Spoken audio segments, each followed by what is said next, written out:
어떠세요? 이런 찬송 들으시면은 오늘부터 기도를 많이 해야 되겠다 그런 거룩한 자극을 느끼시죠? 네. 우리 영락교회가 기도를 좀 더 많이 해야 되겠습니다. 여러분 각자도 기도 많이 하시고 하나님의 큰 은혜의 응답을 받으시기를 축복합니다. 장마가 계속 이어지고 또 폭염도 심한데 이만한 건강과 여건을 주셔서 예배하게 하시는 우리 아버지 하나님께 영광을 올려드립니다. 오늘도 우리 교회 성도님들 방문하신 분들, 지금도 연약한 중에 혹은 군문에서 또 멀리 해외에서까지 영상으로 예배하는 이들에게 하나님의 은총을 기원합니다. 우리가 몇 주간째 동일한 본문을 읽고 있습니다. 주님의 기도를 읽고 있는데, 주님의 기도는 이 마태복음 6장 9절부터 13절까지 나옵니다. 그런데 매주 우리들은 14절하고 15절을 안 읽어도 될 것 같은데 붙여서 계속 읽어오고 있죠. 14절 15절을 다 같이 읽어보도록 하겠습니다. 너희가 사람의 잘못을 용서하면 너희 하늘 아버지께서도 너희 잘못을 용서하시려니와 너희가 사람의 잘못을 용서하지 아니하면 너희 아버지께서도 너희 잘못을 용서하지 아니하시리라. 아멘. 왜 예수님께서는 이 두 절을 뒤에다 덧붙이셨을까 생각을 해보는데요, 그 앞에 있는 어떤 기도를 보완하시는 거다 그렇게 생각이 듭니다. 그 앞에 있는 기도란 오늘 우리가 중점적으로 나누고자 하는 12절의 기도인데요, 12절 다 같이 읽겠습니다. 우리가 우리에게 죄 지은 자를 사하여 준 것 같이 우리 죄를 사하여 주시옵고. 이 12절의 기도도 용서, 죄사함에 관한 기도인데 14절, 15절에 붙어있는 내용도 용서에 관한 것이거든요. 그래서 12절의 그 죄사함의 기도가 정말로 중요하기 때문에 예수님께서는 거기 14절, 15절을 부연 설명하셨다 이렇게 생각이 듭니다.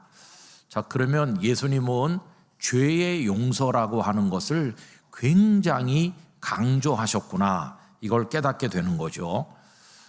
여러분, 창세기부터 요한계시록까지 성경 전체의 주제가 뭡니까? 라고 묻는다면 다양한 대답을 할 수가 있는데, 제가 생각할 때는 성경 전체에 흐르고 있는 주제를 하나를 얘기한다면 우리를 향한 하나님 아버지의 사랑이라고 생각합니다. 사랑 이야기입니다. 그러면 하나님께서 우리에게 베푸신 사랑이 뭡니까? 이렇게 물으면 굉장히 다양하죠. 우리가 이 땅에 태어나서 수십 년 살아오는 동안에 먹이시고 입히시고 기르신 모든 게 다 하나님 아버지의 사랑인 줄로 믿습니다. 오늘 이 자리에 앉아 있는 것까지도 다 하나님의 사랑인 겁니다. 그러면 이렇게 다양하게 많은 사랑 중에 최고의 사랑은 뭡니까? 라고 묻는다면 그 중에 딱 하나를 말해야 되는데, 저는 우리를 구원하신 사랑이라고 믿습니다. 먹이고 입히신 것도 다 귀한 사랑이지만 그 모든 걸 다 합쳐도 우리를 구원하신 사랑에 비하면 다른 건 다 빛을 잃는 거다. 하나님의 모든 사랑 중에 최고는 우리를 구원하신 사랑입니다. 자, 그러면 여러분 여기서 또 질문하게 되는데, 아니 왜 우리가 구원을 받아야 되는 겁니까? 제가 이만하면 잘 살고 있는데 나는 구원이 필요 없을 것 같은데 왜 내가 구원을 받아야 되나요? 이렇게 물을 수도 있잖아요. 그거는 아까 우리 장로님께서도 기도하신 것처럼 우리가 세 가지 대표적인 이유가 있기 때문입니다. 첫째는 아무리 부인하려고 해도 우리들은 죄의 본성 아래 놓여있는 죄인이기 때문입니다. 아담과 하와가 선악을 알게 하는 나무 열매를 따먹는 죄를 지었는데 그 이래로 모든 사람이 다 죄의 본성 아래 있습니다. 아담과 하와의 그 죄는 첫째로 피조물인 인간이 하나님이 되보려고 시도했던 거니까 교만의 죄입니다. 그리고 따먹지 말라고 금하신 걸 먹었으니 불순종의 죄입니다. 그때 이후로 우리는 학습하지 않아도 죄를 너무도 잘 짓는 사람이 되고 말았습니다. 여러분, 아이들 앉혀놓고 자, 오늘은 엄마가 거짓말하는 법을 알려주겠어. 그 다음 날은 오늘의 학습 과제는 훔치는 법이야. 이렇게 여러분들이 가르쳐 주시나요? 상 줘가면서 참 우리 아들 거짓말도 잘해. 이렇게 엄마 마음에 꼭 들어. 이렇게 가르쳐 주셨나요? 아마 그런 어머니는 한 분도 없을 거예요. 너 절대 거짓말하면 안 돼. 알았어? 응? 남의 거 탐내면 안 돼. 이렇게 우리 가르쳤는데도 그렇게 가르치는 우리 어른부터가 참 거짓말도 잘해. 참 딴 것도 잘해요. 학습 안 했는데도 진짜 잘하고 있잖아요. 그래서 지나간 수십 년 동안 그 죄 가운데 사는 거예요. 얼마나 위선되고 거짓되고 수치스럽고 탐욕스럽고 입에 다 담을 수도 없는 그런 것 속에 지금 살면서 거기다 얹어서 마지막 죄는 죄 없는 척하는 죄까지 우리들은 저지르면서 살고 있잖아요. 그러면 이 죄가 얼마나 심각한가 하고 두 번째 구원받아야 될 이유는 로마서 6장 23절 죄의 싹은 사망, 죄의 대가는 죽음으로 지불하는 거예요. 그래서 아담과 하와가 죄를 범한 다음에 너는 흙이니 흙으로 돌아가라. 이게 뭡니까? 죽음의 형벌을 받게 된 것이에요. 그때 이후로 아담과 하와의 후손인 우리들 중에 단 한 명도 죽음과 무관하게 존재하는 사람은 없습니다. 우리의 육체도 죽을 것이고 우리 존재 자체가 하나님으로부터 쫓겨난 그런 존재로 살게 된 것이죠. 그 다음에 세 번째 우리가 구원받아야 될 이유는 이 모든 것들 속에서 악한 사탄이 우리를 주무르고 있는 것이에요. 우리는 사탄의 종처럼 살아가게 되었는데 그 사슬에서 벗어나기 위해서는 구원받지 않으면 안 되는 것이죠. 이게 이제 영원한 멸망인데 우리 아버지 하나님께서는 우리를 구원하시기로 작정하신 것입니다. 이게 엄청난 은혜인 것입니다. 그러면 어디서부터 하나님께서는 시작하시냐 하면 인간이 죄를 범해서 거기서 죽음도 왔고 사단의 권세 아래 놓이게 됐기 때문에 우리를 그 죄라고 하는 그 원인부터 제거하는 데서 시작하시는 겁니다. 그럼 여러분, 우리가 이미 시커먼 죄인이 됐는데 이 죄를 어떻게 없애나요? 없애는 방법은 십자가 보혈의 능력입니다. 그래서 예수 그리스도를 이 땅에 보내주셨고 예수님께서는 십자가에 달려 그 몸 찢고 피 흘려서 우리의 죄를 깨끗이 씻어 주시는 것입니다. 여러분, 주님의 보혈의 능력을 믿는 누구나 이미 죄 씻음을 받는 줄로 믿습니다. 이미 받은 줄로 믿고 앞으로도 받을 줄로 믿습니다. 그러면 그 원인이 되는 죄가 사라졌기 때문에 그 결과로 우리에게 주어진 사망이라고 하는 것도 더 이상 우리에게 왕노릇을 못하는 겁니다. 여러분, 그거를 보여주는 게 예수님의 부활입니다. 죽음을 이기신 예수님의 부활, 이것은 예수님 안에서 죽음이 사라진다는 것을 말해주는 것입니다. 사망이 사망하는 것입니다. 그리고 이제는 우리도 부활의 영광을 통해 영원한 생명으로 나가게 되는 것입니다. 그리고 이제 더 이상 사탄이 우리를 자신의 종처럼 부릴 수가 없어요. 왜냐하면 이 구원을 통해서 저도 여러분들도 이미 하나님 아버지의 아들과 딸이 되었기 때문이에요. 하나님의 자녀가 되는 권세를 주셨고 이제 우리들 안에는 하나님의 영이시며 예수 그리스도의 영이신 성령님께서 임하여 와서 이 자리에 우리 속에 같이 계신 겁니다. 그 성령님이 우리를 깨우쳐 주시고 인도해 주시고 우리를 이끌어 주시면서 저 영원한 생명의 나라를 향해 한 걸음 한 걸음 나가도록 지금도 우리 속에서 역사하고 계시는 것입니다. 이게 하나님 아버지께서 우리에게 주시는 놀라운 구원인 것이죠. 성경 전체에 흐르고 있는 이야기가 바로 이 구원의 이야기인데 다른 말로 말하면 그게 바로 복음인 것입니다. 그 속에 하나님의 사랑이 꽉 차 있는 것인데 그 핵심이 뭐였습니까? 어디서 시작하셨죠? 죄를 용서하시는 데서부터 그 이야기를 시작하셨다는 거예요. 그래서 죄의 용서라고 하는 이 주제는 복음의 핵심 중에 핵심 주제고 정말 중요한 이야기라는 걸 알 수 있어요.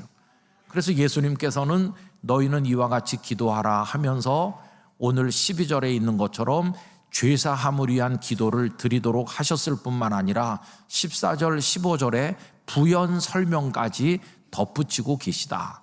죄의 용서는 이렇게나 중요하다 하는 것이에요. 자, 그런데 여러분, 사람들이 왜 예배당에 잘 안 올까? 여러 가지 이유가 있지만 이런 사람이 있어요. 오셔서 하나님을 좀 믿으시죠. 그러면은 저는 기분이 안 좋아서 안 가요. 뭐가 기분이 안 좋습니까? 그러니까 내가 그래도 배울 거 다 배우고 교양도 있고 내가 사회에서 제법 사는 사람인데 예배당에만 가면 그 목사가 계속해서 죄인이라고 그러니까 기분이 안 좋다는 거예요. 내가 멀쩡하게 잘 살고 있는데 내가 무슨 범칙금도 한 번 안 물은 사람인데 매주 죄인이라고 그래가지고 듣기가 아주 불편하고 그래서 안 간다고. 여러분, 세상 사람들은요 죄에 대해서 관심이 없습니다. 그럼 죄를 안 지어서 죄에 관심이 없나? 아니요. 얼마나 이 세상에 죄악이 꽉 차 있습니까? 그런데도 사람들은 양심이 다 화인 맞았다고 그러죠. 양심이 죽어가지고 그게 죄인지도 잘 모르고요. 또 이렇게 말합니다. 나만 그래? 다 그렇지. 이렇게 말하고 그래도 나보다 저 사람이 더 나쁘지 이렇게 얘기하고 그 다음에 죄를 지었으면 죄송합니다. 제가 잘못했네요. 이렇게 인정하면 좋은데 사회 지도층 인사들도 범법 행위를 많이 하고도 전혀 그렇지 않은 것 같이 변명 또 거짓된 또 위선된 변명을 계속 늘어놓잖아요. 지금 우리 대한민국 사회는 무엇이 옳고 그른지도 모를 정도로 죄를 전혀 부끄러워하지 않는, 그냥 세상 말로 하면요 재수가 없어서 걸렸지 이렇게 생각하는 세상이 되고 말았어요. 그거를 마음 아파하고 찔려야 되고 내가 왜 이렇게 됐을까 안타까워해야 되는데 그렇게 못하는 사람이 오히려 바보다, 이런 가치관이 지배하는 이상한 세상이 되고 있는 거예요. 그래서 여러분, 오늘 나누는 이런 주제가 세상 사람들에게는 전혀 매력이 없는 정말 답답하고 듣기 싫은 이야기입니다. 그러나 성경이 하나님의 말씀임을 믿는 우리 성도들에게는 오늘 나누는 이 죄의 용서라고 하는 주제가 정말 중요하다. 우리의 구원의 하나님 사랑의 그 핵심에 있는 게 바로 이 죄의 용서다 하는 것을 여러분 마음으로 꼭 새기실 수 있어야 됩니다. 그럼 여러분, 오늘 나누는 얘기가 정말 중요하다는 걸 알 수 있잖아요. 자, 그러면 오늘 이 시간에 용서를 모르는 분이 한 분도 없는데 왜 또 이 얘기를 하느냐 이렇게 생각하실 텐데, 제가 딱 한 가지를 강조하려고 그래요. 오늘 말씀을 통해서. 그것은 우리가 용서에 대해서 가지고 있는 오해를 버려야 되겠다 하는 것이에요. 여러분, 요걸 기억하시면 됩니다. 용서는 유예해 주는 거와 다르다 하는 것이에요. 유예가 아니에요. 유예란 이런 겁니다. 어떤 일을 지금 결행하려고 하는데 사정이 생겨서 조금 시간을 뒤로 이렇게 밀어가지고 조금 여유를 가지도록 해주는 거, 기다려주는 거, 그게 유예입니다. 유예. 어떤 사람이 잘못했어요. 당장 처벌을 내리려고 그랬더니 막 싹싹 빌면서 죄송합니다. 죄송합니다.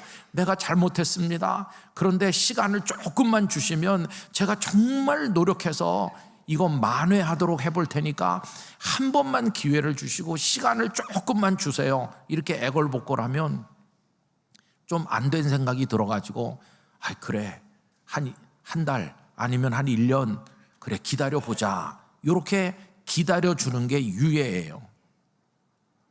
그러면 유예를 해주는 사람의 마음은 뭡니까? 내가 참고 조금 기다려주면 이 사람이 자기 잘못을 다 만회하겠지. 그래서 다시 좋은 사람이 되겠지. 내가 그때까지 참아준다. 이게 유예잖아요. 여러분, 이게 성도들이 하나님 앞에 가지는 큰 오해예요. 하나님 앞에서도 그럴 수 있다고 생각하는 사람이 많아요. 하나님께서 당장 나에게 징벌을 내리지 않으시고 조금만 기다려주시면 내가 열심히 예배하고 기도하고 내가 정말 구제 봉사 열심히 해가지고 하나님 마음에 드는 사람이 될 텐데, 이렇게 생각하는 사람들이 많은데요, 그게 오해라는 거예요. 성경은 우리에게 말해줍니다. 우리는 회복 불가능한 죄인이라고 말해줍니다. 오늘 설교 제목이 그거예요. 열심히 노력하면 너 잘 될 거야, 이게 아니고요, 회복 불가능한 죄인이다. 누가? 너. 이렇게 말씀하고 있다는 게 그 성경의 이야기. 그래서 여러분, 아무리 노력해도요, 아무리 시간을 유예받고 내가 한 10년 동안은 정말 충성해야지 이래도 10년 후에 가보면 달라졌을까요? 회복 불가능한 죄인이. 그게 우리 자신이. 여러분, 이걸 보여주는 단어가 바로 오늘 그 12절에 나오는 죄사하다, 그 뜻이에요.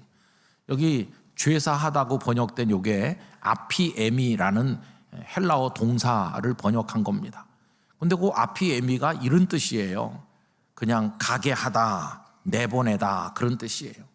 너 가라, 이게 아피에미거든요. 근데 사실은 이 사람을 가게 하면 안 됩니다. 이 사람이 지금 책임져야 될 큰 잘못을 해서 붙들어 놔야 돼요. 너 절대 도망가면 안 돼, 여기 꼭 있어, 이렇게 붙들어 놔야 되는데, 에이, 가라, 가, 이게 아피엠이에요. 그러면 붙들어 놔야 될 사람을 왜 가게 합니까? 이 사람 회복이 불가능하다는 걸 알기 때문이에요. 아무리 10년, 20년을 붙들어 놔도 이 사람은 변화되지 않을 사람이에요. 그래서 이 사람에게 기대할 게 아무것도 없어요. 붙들어 둘 필요가 없는 거예요. 그래서 그냥 가버려라 너.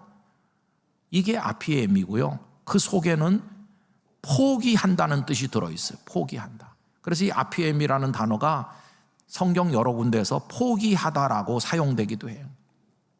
기대를 버리는 겁니다. 나는 내가 새 사람으로 회복될 거라고 기대 안 해. 널 포기했어. 그냥 가라. 이게 그 뜻이에요.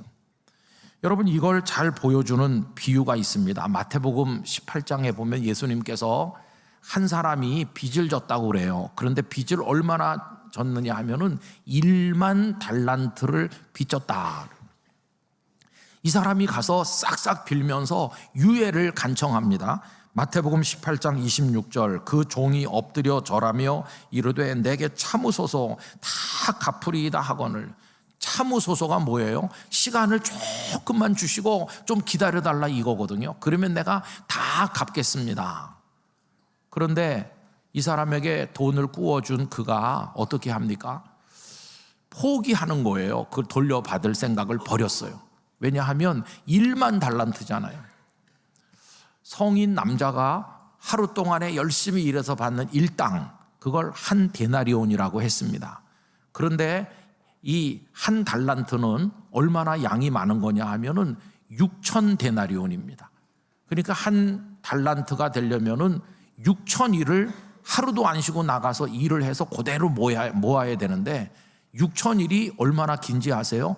6천 일 나누기 365 하면은 16년쯤 돼요. 16년 동안을 하루도 안 쉬고 나가서 일을 해서 매일같이 일당을 받아서 꼬박꼬박 모아야 그게 한 달란트예요. 그런데 이 사람은 얼마를 빚졌다고요? 1만 달란트를 빚졌다고.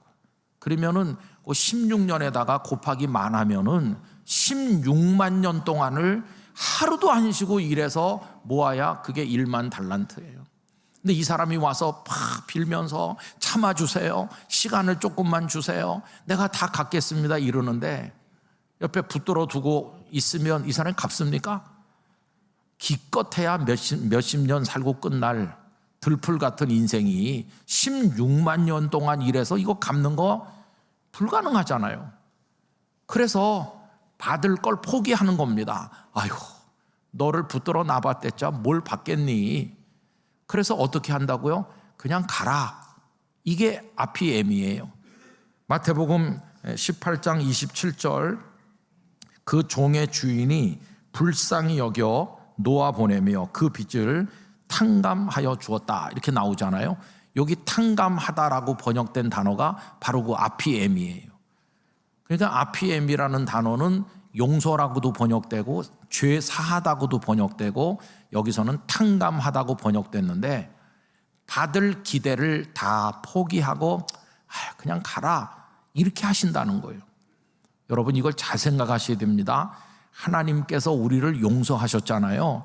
우리를 용서하신 게 바로 그런 거예요. 우리에게서 뭘 받을 기대를 하나님은 다 버리셨다 그런 거예요. 그래서 여러분 오늘 설교 말씀에서 제일 중요한 게 이건데요. 용서가 뭐냐 이렇게 물어보면 나에게 시간을 좀 주셔서 내가 그동안에 열심히 노력해가지고 그래도 그분이 원하는 만큼 내가 기대에 부응했더니 그분이 너 그래도 괜찮은 녀석이네 아주 좋아 이제 됐어 이렇게 해주는 거 그게 용서가 아니에요. 내가 뭘 노력해가지고 용서받을 만큼 뭘 해서 받는 거 그게 용서가 아니라는 거예요. 그럼 용서가 뭡니까? 내가 아무리 노력해도 안 돼. 나는 회복 불가능한 죄인이에요. 그래서 하나님께서 내가 회복될 거라는 기대를 그냥 포기하셨는데 그럼 왜 나를 용서하셨냐? 불쌍해서 사랑으로 덮어주시는 거 그게 용서예요. 하나도 변화되지도 않았고 하나도 거룩해지지도 않았고 하나도 하나님의 마음에 들지도 못하는데도 그냥 됐어 내가 널 불쌍히 여겨 이렇게 해서 받는 게 그게 용서예요. 그래서 여러분 잘 기억해 보세요. 하나님은 하나는 포기하셨고 하나는 포기하지 않으셨어요. 하나님께서 포기하신 건 뭐냐 하면 우리가 변해서 하나님이 원하는 새 사람이 되기를 기다리는 마음 그거는 포기하셨어요. 아무리 기다려도 우리가 하나님의 기대에 부응하지 못한다는 걸 이제 아시는 거예요. 그래서 그건 포기하셨어요. 그런데도 그분이 포기하지 않으시는 게 하나 있어요. 그게 뭐냐 하면 우리 자신을 포기하지는 않으셨어요. 우리 자신을 네가 더럽지만 사랑한다. 네가 형편없지만 불쌍히 여긴다. 너 하나도 나한테 갚지 못했지만 내가 다 봐주겠어. 우리를 포기하진 않으셨어요. 우리가 새 사람 될 거를 기대하는 마음은 버리셨어요. 그래도 우리를 버리진 않으시는 우리를. 그게 하나님의 구원이에요. 그게 죄사함이고 용서라는 걸 알 수 있어요. 그러니까 여러분 용서받았다고 자랑할 수 있을까요? 하나도 변하지도 못한 나를 하나님이 불쌍히 여겨서 주신 게 용서라면 감격밖에는 없고 눈물밖에 없는 거예요. 이중표 목사님의 나는 매일 죽는다 그런 제목의 책이 있는데요. 거기 이런 얘기가 나와요. 목사님이 저 시골에 가서 젊은 시절 목회하는데 거기 교인 한 명이요 얼마나 이게 못됐는지 성도들 다 힘들게 하고 교회를 막 날마다 시끄럽게 하고 이 목사님의 마음을 매일같이 찌르는 거예요. 그래서 이 목사님이 참다가 또 참다가 할 수 없이 이렇게 기도를 시작했어요. 하나님 이대로 계속은 못 가겠습니다. 그 버릇을 내가 고치고야 말겠습니다. 그러면서 기도하기를 고쳐주시던가 아니면 제가 가게 해주세요. 고치시던가 저를 보내주시던가. 이렇게 그냥 한이 맺혀가지고 분노가 가득해갖고 기도를 하는 거예요. 참 기도도 다양하죠, 그죠? 그렇게 기도를 하는데 여러 달 기도를 했는데 어느 날 성령의 감동이 임하셨대요. 너 그 사람 꼭 고쳐야 되겠냐? 아이 그럼 그 사람 버릇을 바로잡아야죠. 관둬라, 포기해라. 아니 왜요? 그 사람을 고쳐야 교회도 평안하고 다 평안할 텐데요. 너 그 사람 고치다 네가 먼저 죽는다. 그래도 그 사람을 그냥 둘 수가 없잖아요. 그 다음 얘기가 진짜 중요한 거예요. 너 나중에 천국에 와서 구원받을 텐데 너 네가 노력해서 구원받냐 아니면 내 은혜로 구원받냐? 그거야 당연히 주님 은혜로 제가 구원받죠. 그랬더니 성령께서 그 사람도 그래. 네가 노력해서 천국 오는 게 아니고 내 은혜로 너를 덮어서 천국에 데려가는 것처럼 그 사람도 고쳐져 가지고 괜찮은 사람으로 바뀌어 가지고 구원받는 게 아니고 그냥 저 형편없는 상태로 구원받는 거야. 은혜로 받는 거야. 그게 은혜야. 형편없는데 받는 게 은혜야. 그래서 그 사람 고칠 수 있을 것 같으면, 고쳐질 것 같으면, 내가 왜 내 아들을 십자가에 죽게 했겠냐? 그 사람이 고쳐져 가지고 훌륭하게 돼서 구원받게 하지. 아무리 해도 안 되는 사람이야. 금식기도 시켜도 안 되고 뭘 해도 안 되는 사람이기 때문에 그 사람 고쳐지기를 기다리는 마음 나는 벌써 버렸어. 그래도 나는 그 사람 구원해. 어떻게? 사랑하니까. 어떻게 구원하십니까? 은혜의 보자기로 덮었거든. 은혜로 덮어서 구원하는데 너도 그렇고 그 사람도 그래.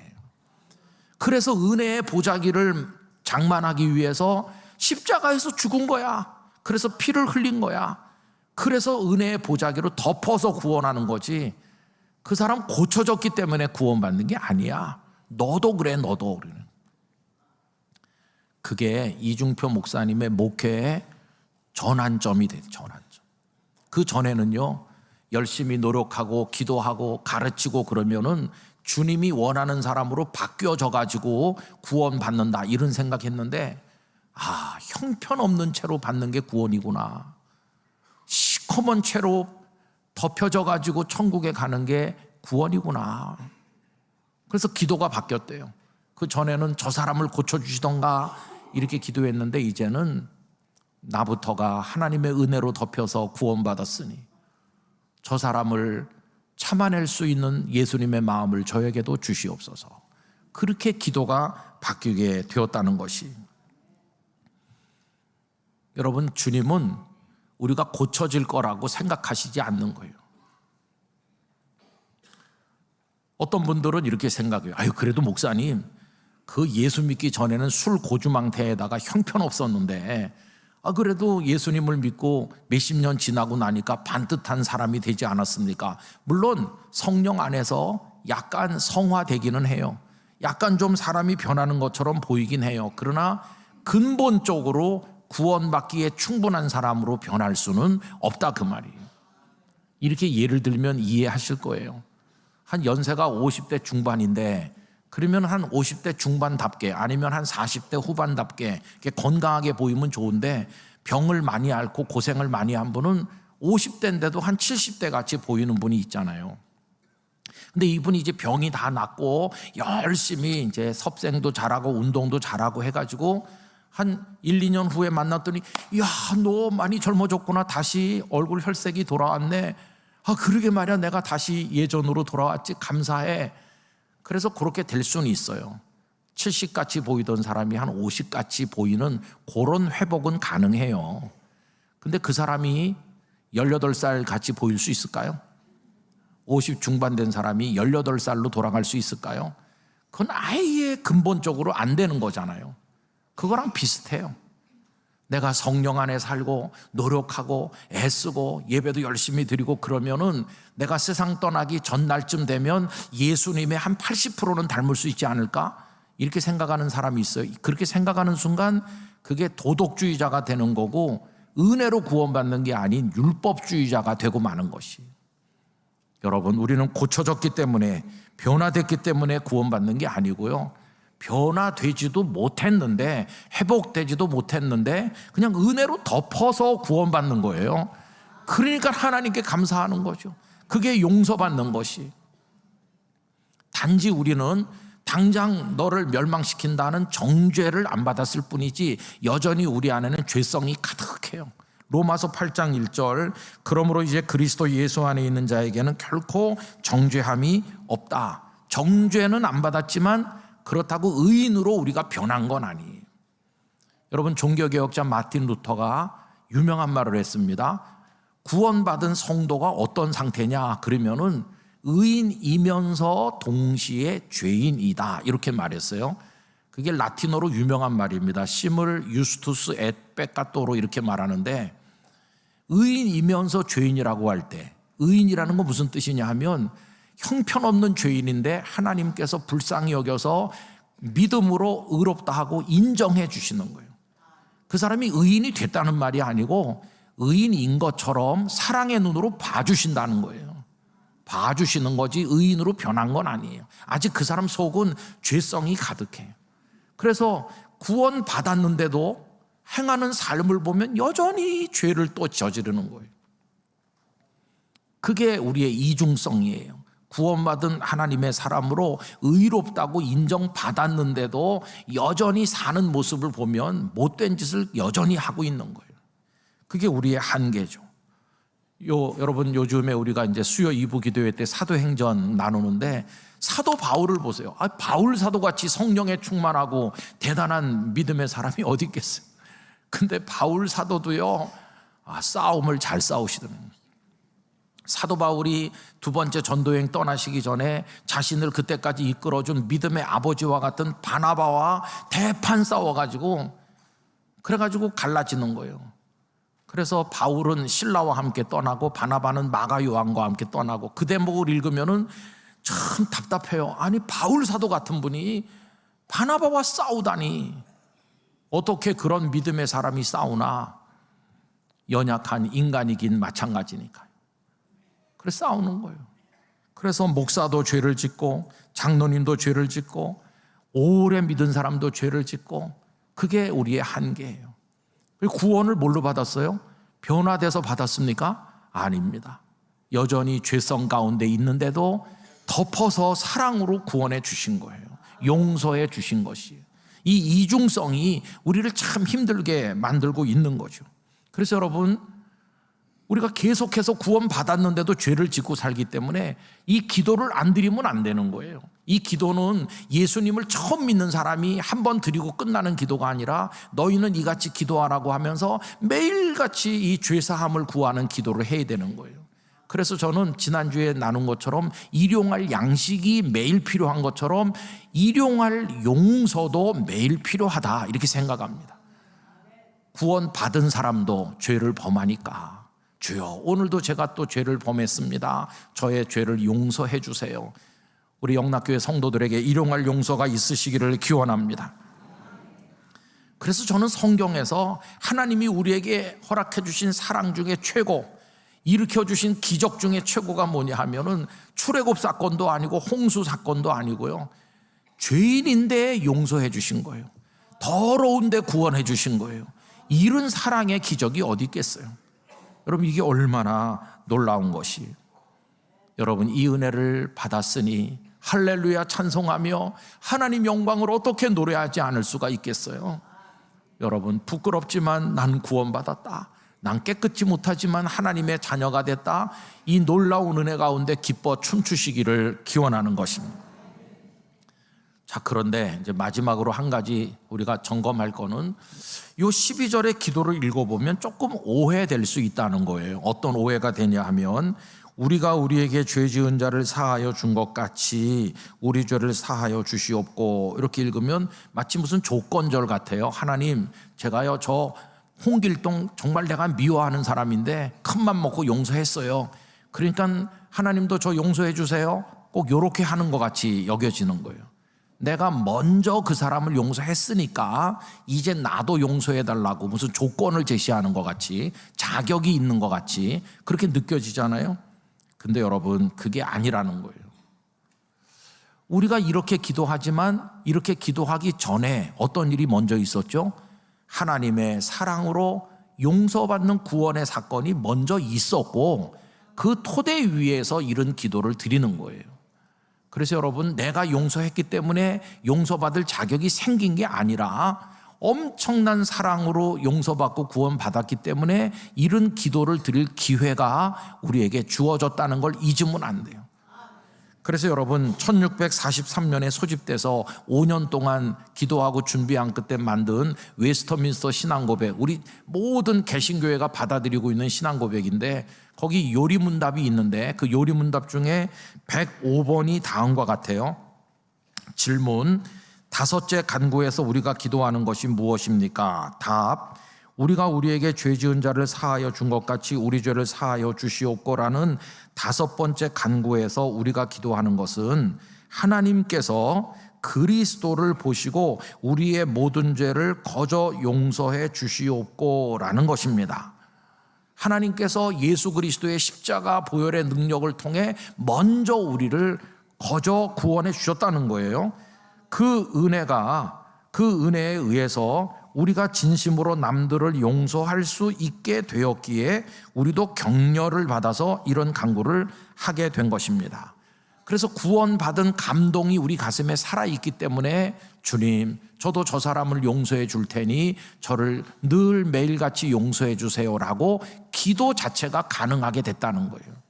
그러니까 여러분, 먼저 구원받았다는 사실이 이 밑에 깔려 있음을 잊어서는 안 돼요. 1563년에 채택된 하이델베르크 요리문답도 그 내용이 비슷해요. 126문항을 읽어보면 질문, 다섯째 간구는 무엇입니까? 답, 우리가 우리에게 죄 지은 자를 사하여 준 것 같이 우리 죄를 사하여 주옵소서인데 그 내용은 다음과 같은 간구입니다. 주의 은혜의 증거가 우리 안에 있어서. 은혜의 증거가 뭡니까? 회복되지도 못한 더러운 죄인인데도 거저 용서해 주시는 그 은혜, 그걸 말하는 거예요. 여러분 안에 그 은혜가 있으시죠? 그게 우리 안에 있기 때문에 우리가 이웃을 용서하기로 굳게 결심하는 것처럼 이렇게 이어져요. 내가 그런 용서를 받았기 때문에 이제 나도 아무개를 용서해야 되겠구나, 이렇게 전개되고 있어요. 그래서 여러분, 우리가 먼저 용서해서 그 다음에 하나님께 용서를 요청하는 게 아니고 이 엄청난 사랑을 거저 받았기 때문에, 회복되지도 못한 죄인인 채로 받았기 때문에 이제 우리의 남은 삶은 다른 사람을 용서하는 삶으로 이어져 나가야 된다고 하는 그런 격려를 이 기도 속에 담아서 하나님 앞에 올리는 것이, 저는 우리 영락교회 성도들이 이 기도를 심각하게 받아들이시기를 바랍니다. 아까 제가 서두에 성경 전체가 하나님의 사랑이고 그 핵심이 구원의 사랑인데 그 구원의 핵심이 죄 용서라고 그랬잖아요. 이게 복음 중에 복음이에요. 그래서 진짜 복음의 삶을 살려면 우리 삶에 죄사함과 용서의 열매가 있어야 그 삶이 진짜 복음의 삶이 되는 거예요. 여러분, 이거 못하면 안 됩니다. 반드시 이거 해야 됩니다. 그래서 여러분, 어떤 분은 그래요. 예배도 잘 드리시고 구제도 봉사도 전도도 열심히 하는데, 목사님 나는 아무리 해도 그 사람 용서는 못합니다. 이거는요, 헛수고하는 거예요. 마치 하나님께서 우리를 사랑해 주시는데 먹이고 입히고 길러주시고 성공하게 하시고 우리에게 복 주시고 다 해주셨어요. 다 해주시고 마지막에 미안하지만 너 구원은 못 해주겠다. 내가 너에게 다 해줬지만 너 천국에는 못 데려가겠어. 세상에선 다 누리게 해주지만 구원만은 안 돼. 이렇게 하는 거와 똑같아요. 아무리 좋은 걸로 먹이고 입히셔도 나를 지옥에 버리신다면 그 앞에 받은 게 무슨 소용이 있겠어요. 그러니까 내가 하나님 앞에 봉사, 전도 열심히 해도 용서를 못하는 건 복음의 삶이 아닌 것이에요. 다른 걸 못해도 용서는 꼭 해야 되는 거예요. 이게 복음의 핵심이기 때문에 내가 복음의 삶을 살려면 반드시 이거는 통과해야 되는 거예요. 여러분, 마음에 떠오르는 얼굴들이 있으시잖아요. 야, 그 사람을 어떻게 용서하나. 근데 그걸 넘어설 수 있어야 되는, 이건 정말로 중요한 것입니다. 내가 복음의 사람인지 아닌지를 알 수 있는 건 그겁니다. 그냥 교회 늘 열심히 나오는 거 가지고 알 수 없어요. 정말 내 가족 중에 누구, 직장 동료, 친구, 교인들 중에 누구 용서할 수 있는지 여부가 내가 주님께 용서받은 사람인지를 확인할 수 있는 척도와도 같아요. 이건 정말 심각한 거예요. 우리가 다 그냥 덮어놓고 지나지만 마지막에 가면 이게 걸려서 넘어지게 될 것이에요. 그래서 우리 안에 반드시 죄 용서 받았을 뿐만 아니라 용서하는 복음의 삶이 있게 되기를 간절히 바라는 것입니다. 여러분, 성령님 앞에 기도하시기 바랍니다. 용서의 용기를 달라고 기도하시기 바랍니다. 여러분의 삶이 복음의 삶으로 풍성해지시기를 축원합니다. 기도하겠습니다.